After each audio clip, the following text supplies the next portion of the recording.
For most athletes, you get into the sport because of a friend or through your parents. Noah Brown was born into this sport.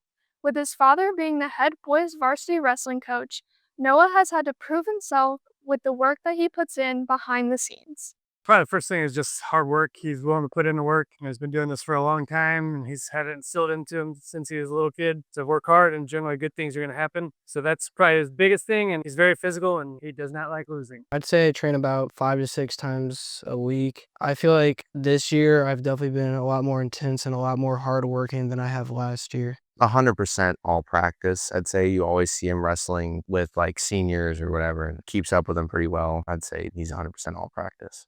The relationship between this father and son duo has gotten them closer even outside of the wrestling room, with a focus on making sure he is a dad before he is a coach.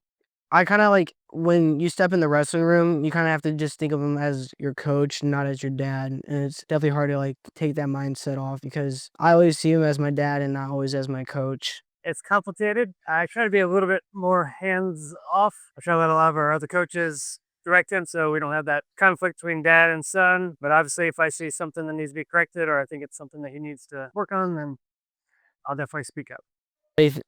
Things like if you're the coach's son, you gotta be like the best on the team or one of the best on the team. So it also just adds pressure because I feel like I'm expected a lot more because of that. With people challenging the fact that I'm on varsity and because of my dad, it just puts like another mindset of wanting to do good. If I were Noah, I would probably feel like I had to perform better. Being able to have your dad in your corner has been a huge help for Noah, with the pressure that comes along with your dad being your coach.